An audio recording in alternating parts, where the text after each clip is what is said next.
저 궁금한 게, 제가 사실 제가 이제 뭐 크리스찬이고 하지만 그냥 재미로 신년은 새를 매년 봐요. 설레이는 약간 재미로 그냥 재미로 순수하게 맹신하지 않습니다. 근데 내년에 대운이 들어온다는 거야. 결혼이네, 결혼. 결혼. 그런 얘기 들으면 기분은 좋잖아. 그렇죠. 근데 이거를 과학적으로 봐야 되는 건지 아닌지 여기에 대해서 이제 많은 분들이 좀 궁금하실 거예요. 그렇죠. 우리 과학자분들은 어떻게 생각하시는지. 저는 근데 태어나서 한 번도 사주를 안 봐봤어요. 진짜 봐야 돼요. 한 번도 봐요. 좀 봐요. 근데 이게 기본적인 가설 자체가 저는 말이 안 된다고 생각하거든요. 내가 태어난 날짜, 시간이 내 인생에 30년이 지나고 40년이 지나고 50년이 지나고 영향을 준다는 건데 그거 자체가 저한테는 말이 안 되는 거죠. 그리고 네. 그때 같이 태어난 이쪽이 연맹이네. 사람들이 얼마나 많을 거야. 근데 그 사람들을 모아놓고 운명을 보면은 그 사람들이 같냐는 거지. 살아온 길도 그렇고. 아니 충분히 이쪽 의견도 일리는 있어요. 철학 쪽에서는 사주를 어떻게 보십니까? 아니 뭐 제가 철학을 대변할 수는 없고 제 생각을 말씀드리면 과학을 우리가 현재 우리에게 익숙한 서양과학, 서양에서 유래해서 사실 우리가 외래과학이 들어온 거잖아요. 그렇죠.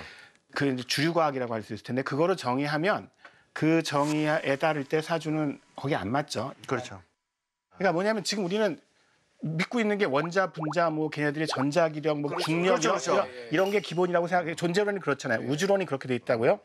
그러면 도대체 아까 말씀하신 것처럼 사주가 참이려면 우리가 오픈 마인드 돼가지고 사주가 참이라고 치면 도대체 인간이 태어난 월, 시, 년, 시각이 사람 운명을 어떤 방식으로 결정할까를 생각해보면 이게 전자기력인가? 중력인가?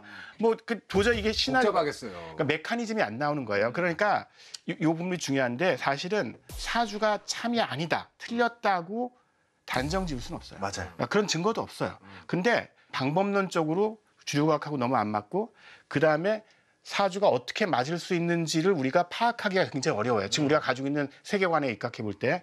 그러니까 그런 의미에서 이제 사주가 비과학적이라고 생각할 수 있는 거죠. 어쨌건 뭐 과학적으로도 증명할 수 있는 방법은 없지만 그렇다고 해서 이거를 또 너무 비난할 수도 없는 거다.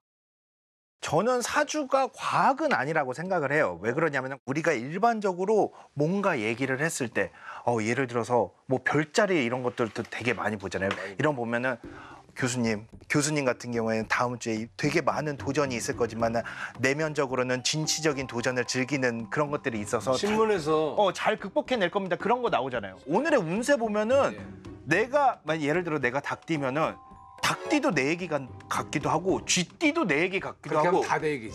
그러니까 그런 거를 반엄 효과라고 그래요. 과학적으로 진짜 심리학적으로 있는 효과예요. 사람 이름이 반엄? 반엄. 저거 내 얘긴데. 그러니까. 라고 하는 그런 거다라고 하는 얘긴데 hey beautiful. 사주 있어. 오래된 그 학문이고. 그렇죠. 예, 그리고 어떻게 보면은 그 빅데이터의 어떤 시초가 아닌가 이런 생각을 해요. 그러니까 사주 자체를 부정을 하는 건 아니에요. 많으니까. 오랫동안 우리 문화의 한 부분으로 자리를 잡은 거잖아요. 근데 그게 과학적인 거냐 아니냐라고 봤을 때 방법론적으로는 저는 과학적이지 않다라고 얘기를 하는 거죠. 혹시 올해 우리 몰래 사주 봤는데 좀 안 좋아서 그러는 거 아니에요? 딱 걸렸어. 황경 씨, 올해 사주가 좀 안 좋아서. 올해 사주가 사주를 부정할 사주네. 올해 사주는 약간 좀 안 좋았나 봐. 근데 이게 우리가 사주가 과학이냐 아니냐 또 앞서 말했던 여러 가지 이야기하려면 유사과학이 뭔지를 먼저 생각을 해야 그래야 이야기가 진행이 될 것 같아요. 그래서 묻습니다. 유사과학이라는 게 뭡니까?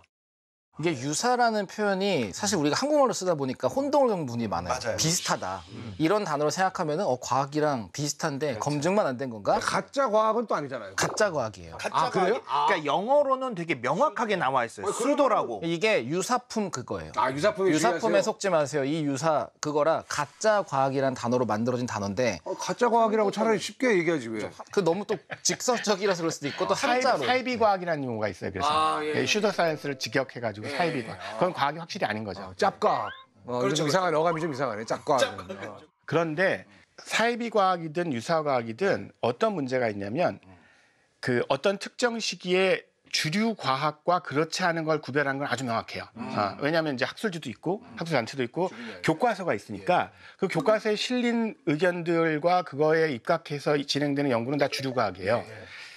근데 주류 과학이냐 아니냐가 역사적으로 변화해 왔기 때문에 그 유사과학이다 아니다를 갖다가 아주 간단하게 그렇게 얘기하기보다는 훨씬 더 이렇게 과정으로서 그러니까 이게 과학이었다 과학이 아닌 경우도 있고 그러니까 주류과학이었다 주류과학이 아닌 것도 있고 거꾸로도 있고 그다음에 아예 그런 노력조차 안 하기 때문에 그러니까 뭐 실험이라든가 검증이라든가 그런 건 사실은 천년이 지나도 사실은 과학이 될 가능성은 거의 없거든요. 예, 그런 것도 있고 이렇게 좀 이건 자세하게 봐야 될 필요가 있어요. 딱 정의 내릴 수 없는 약간 또 묘한 어떤 그런 부분들이 좀 많이 있다라는 얘기잖아요. 20세기 초까지 아직 우리가 방사성 물질에 대해서 지식이 별로 없던 상태에서는 방사성 물질의 의료적 기능에 대해서 사람들이 굉장히 기대를 가지고 실제로 많은 과학자들이 집에다가 설치하는 방사성 물질 나오는 아니 농담이 아니에요. 그거 팔았어요. 알아요. 예, 예. 알아요. 그래서 사실 지금은 끔찍한 얘기죠. 그거 완전히 그냥 바로 맞고 다 사람들 크게 다칠 수 있는데 그걸 팔았어요 그때는. 보세요. 그 미국에 50년대 장난감 중에 우라늄 장난감이 그러니까 있어요. 있어요. 아시죠? 물론 처음 들어봤어요, 진짜요? 우라늄 과학 상자 같은 게 있다니까요. 이런 걸 물어보고 싶어요.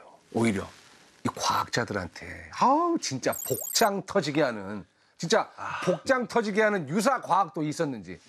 예, 뭐 예를 들어서 이제 어떤 그 제품이 나오면 이제 누구 얼굴이 들어갑니다. 과학자. 근데 이 사람이 과학자인지 아닌지 모르겠어. 연기자지 보통. 그런 거 있잖아요. 있죠. 특히나 이제 그 지방에 계시는 어르신분들, 예, 뭐 매트 안 사신 분 없습니다. 그죠? 그냥 자기만 하면은 그냥 뭐가 뽕뽕뽕 나온다, 뭐 몸에 좋은 것들이 나온다 이런 것도 원적외선이 뿜어져 나오는. 있잖아요. 음이온. 원적외선 어떻게 생각합니까? 원적외선은 사실 별 효과 없고 아 그래요? 근데 원적외선도 결국에는 일종의 방사되는 전자기파기 때문에 그런 에너지를 아무런 의미 없이 내놓을 정도면 얘는 방사성 물질이라고 맞아. 구분한 게 맞아요. 사실. 옛날에 자동차 있잖아요. 시거츠 꽂아가지고 90년대 때 그 차 뒤에다가 저 뒤쪽에다가 달아놓는 그 피톤치드 음이온 발생기 있어. 음이온 발생기. 그거 어떻게 그놈의 생각해요? 음이온. 어떻게 생각해요? 그때 음이온 바람이었잖아요. 음이온도 사실 별 의미가 없는 게 그래요? 보통 자외선을 받았을 때 폭포나 이런 데 음이온 많이 나온다 그러잖아요. 물방울 같은 데 자외선 받으면 그게 이온화되는 거라서 그냥 발생하는 것뿐이고 오히려 너무 많으면 안 좋아요. 그러니까 요즘에는 공기청정기 이런 것도 그 자외선 살균 기능 있잖아요. 나 많은데 공기청정기. 네, 근데 이게 할 때 주의사항이 환기될 때 하고 항상 틀어놓지 말고 이런 게 있는 게 계속 틀어놓으면 거기서 오존이나 음이온이 나오면 오히려 몸에 안 좋아져. 잠깐만 나 공기청정기가 지금 방마다 하나에다가 거실에 있는데. 그냥 작동할 땐 괜찮고 이제 쿨타임이네요. 살균 기능을 켰을 때 살균. 자외선 살균. 살균은 없죠. 근데 그걸 그냥 주기적으로만 하지 항상 하지는 말라 써 있거든요. 또 좋은 생활팁까지 배우네요. 아니 그리고 나는 이제 또 유사과학 하니까 좀 궁금한 게 과학자분들도 혹시 유사과학에 끌려본 적이 있는지 너무 궁금합니다. 전 전문가죠. 어디에 끌렸어요? 왜 끌렸어요? 어떤 전문가? 어디에 끌렸습니까? 저는 제일 그래도 크게 끌린 건 이제 오컬트 쪽에. 이거 옷걸때 왜 오컬트는 끌리는 거야? 약간 그 이게 과학이라기보다는 다른 쪽 아니에요, 완전히? 저는 초자연을 또 좋아해요. 진짜 이게 끌렸다는 게 오컬트 매니아 이게 아니라 얘 타로 공부도 많이 했었고 그리고 대학교 1학년 때나 고등학교 때는 그 외국 책을 사서 그 악마 소환 이런 거 그려서 초불 키우고 수정 놓고 대박이네. 밤에 시간 해서 과학자잖아. 그거는 취미였어요? 아니면 그냥 끌린 거예요? 이랬으면 좋겠다. 지금도 관심은 많아요. 솔직히 과학자가 분석적으로 산다고 하루 종일 모든 걸 분석적으로 보고 살 수는 없잖아요. 사람이니까. 저만의 그런 다른 그런 분야가 있는 셈이고 어떻게 보면 이건 유사보다 더 심한 거예요. 비과학이니까. 저는 이게 알고 이제 옷걸트가 과학은 아니라는 걸 알고 끌린 거잖아요, 사실은. 약간 그런 쪽 과학이면 아니에요? 좋겠다. 그렇지. 과학이면 그냥 좋겠다. 관심의 일부. 저는 아예 그게 과학인지 아닌지조차 모르고 되게 끌렸던 게 하나가 있어요. 뭐예요? 해독 주스 아세요? 너무 잘 알죠. 해독 주스 해독 주스, ABC 주스. 뭐 드셔보셨습니까? 그냥 뭐 알지. 이제 마셨죠. 뭐 샐러리 사고 뭐 애플 사고 당근 사고 맛이 없어. 몸에 좋은 거 쓰다고 해도 너무 맛이 없어. 한 달 동안 진짜 많이 버틴 거야. 한 달은. 근데 몸이 막 그렇게 개선되는 것 같지 않고 그렇지. 맛은 계속 없어요. 그래서 찾아봤어요. 그랬더니 해독 주스가 효과가 있는 게 아니에요. 오히려 그거는 영양이 불충분한 상태에서 계속 먹으면은 당만 오를 수 있다는 거예요. 왜냐면 과학자가 그게 뭔지도 모르고 먹고 나서 그걸 이제 찾아봤다는 보통은 게 너무 찾아볼 텐데 웃기잖아요. 먼저. 그러니까 왜냐면 근데 그만큼 절실했던 거야. 그렇지. 여러분들 뭐 우리 시청자분들 보시겠지만 이렇게 배운 사람들 이런 과학자들도 유사과학에 끌려하기도 합니다. 별반 다를 게 없어요 우리랑. 그러니까 과학자들도 끌리는 유사과학. 왜 사람들은 끌려할까? 제가 한번 얘기해 볼게요. 예. 세상에 대해서 참된 지식, 좀 쉽게 얘기하면 세상이 진짜로 어떻게 되었는가 사실을 밝혀내려는 게 과학이잖아요. 그렇죠. 근데 사람들이 그 사실을 그냥 얘기해 주는 것보다 다른 어떤 방식으로 얘기해 주는데 훨씬 더 마음의 위안을 갖는다면 그것이 과학적으로는 지지하는 증거나 이런 데서 좀 약하더라도 거기에 훨씬 끌리게 되겠죠. 예를 들어 보면 세상에는 정말 우연에 의해서 좌우되는 일들이 많잖아요. 그래서 왜 나한테만 이런 일이 생기지 쉽게 계속 안 좋은 일이 겹쳐지기도 하고 그렇죠. 그럼 그건 물리학적으로 생물학적으로 어떻게 설명해요? 그냥 세상에는 인과관계가 있고 수많은 인과인들이 막 결합해가지고 그렇죠. 당신은 그렇게 된 거고 운 좋은 사람은 그냥 그렇게 된 거고 특별한 이유가 없다. 그럼 이런 상황에서 한 가지 방식은 실존주의로 가는 거예요. 까미가 얘기했듯이 세상은 부조리하다. 원래 그런 거야. 또 다른 한 가지 방식은 당신의 사주상 요번에 명리학적으로 따져볼 때 올해가 그렇게 해가지고 안 좋은데 내년에는 좀 좋을 수 있고 이런 거 조심. 그러면 적어도 위로를 받네. 위로를 받죠. 위로를 받고 위안을 받고 그리고 이해가 되잖아요. 그러니까 이게 막 나한테 부당하게 내가 무슨 잘못을 저질렀길래 하는 것보다는 그래도 이유가 있었구나. 그런 데서 사람들이 훨씬 더 공감을 하지 않나.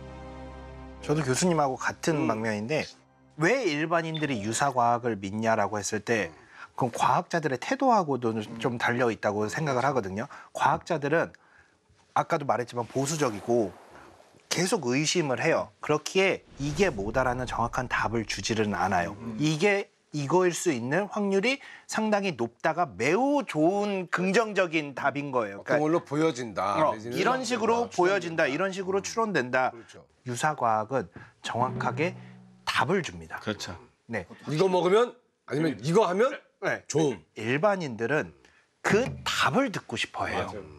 그러기에 팔리는 거고 그러기에 할머니들이 옥장판을 사시는 거예요. 우리가 지금 우려하고 문제가 됐다는 모든 것들은 과학자가 만들었다기보다는 그걸 활용해서 이득을 볼 수 있거나 이슈를 만들 수 있는 사람들이 해요. 예를 들어서 옛날에 많았죠. 그 피라미드 모양의 속에다 면도칼로 넣으면 재생된다. 피라미드 파워. 이거 그런 게 혼자 있어요? 되게 옛날에 유행을 또 했어요. 언제 쪽이에요? 그러니까 이게? 실제로 과학자들이 우리가 흔히 말하는 유사과학이라는 것을 되게 싫어하고 힘들어하는 거는 유사과학을 통해서 그들이 과학이라는 탈을 쓰고 누군가에게 피해를 입히기 때문에 물질적이기든 그렇죠. 정신적이든 건강이든 사실 이걸 구별을 하기가 쉽지가 않아요. 여러분들은 어느 정도 이제 이렇기 때문에 사람들이 끌려하는 거다라는 말씀을 하실 수는 있지만 그럼 일반 사람들은 이 진실을 어쨌거나 구별을 해야 됩니다. 어떻게 구별을 해야 되나? 진실을 어떻게 구별해야 될지 방법을 좀 아시면 알려주세요. 제가 봤을 때는 개별적인 지식을 우리가 전달하는 것은 힘들고 중요한 것은 태도 같아요. 의심하는 태도를 특히 권위자라고 하시는 분들, 내가 뭐를 어디 대학을 나왔고 무슨 뭐 연구를 했고 무슨 논문을 썼는데 내 말을 믿어봐라고 할 때 특히 더 의심을 해야 되는 것 같아요. 네. 그러니까 어디나 마찬가지예요. 남 믿고 투자해. 맞아요. 남 믿고 뭐 해. 그러니까 이게 역설적으로 들리시겠지만 유사과학이나 사이비과학이 판치는 이유가 사람들이 과학에 대해서 굉장히 높게 생각하기 때문이에요. 겉보기에는 그 전문가가 아닌 사람들은 판단이 어려울 정도로 과학적으로 보이게 만드는 거예요. 그 말은 뒤집어 얘기하면 현재 많은 사람들이 과학이라고 하면 일단 신뢰하고 그게 있기 때문에 유사과학이나 사이비과학이 굉장히 그 힘을 얻는 거고 그 말을 기반으로 생각해 보면 아까 말씀하신 것처럼 일반인들이 사실은 판단하기가 어렵잖아요. 왜냐하면 그 내용은 굉장히 왜냐면 겉모습은 비슷하니까. 그렇죠. 다 현미경 쓰고 뭐 이러니까. 그러니까 이거를 그냥 단순히 사람들이 잘못된 믿음을 가지고 있다 말다의 문제가 아니라 어떤 경우에는 중요한 결정들을 내릴 수 있게 도움을 줄 필요가 있어요. 잘 아시지만 지금 지난번에 미국 대선에서 트럼프가 패한 다음에 그거를 인정하지 못하겠다고 막 미 국회의사당에 쳐들어가가지고 막 난리를 친 그 사건의 배후에 사실은 유사과학 단체가 있었거든요. 진짜요? 퀴논이라고.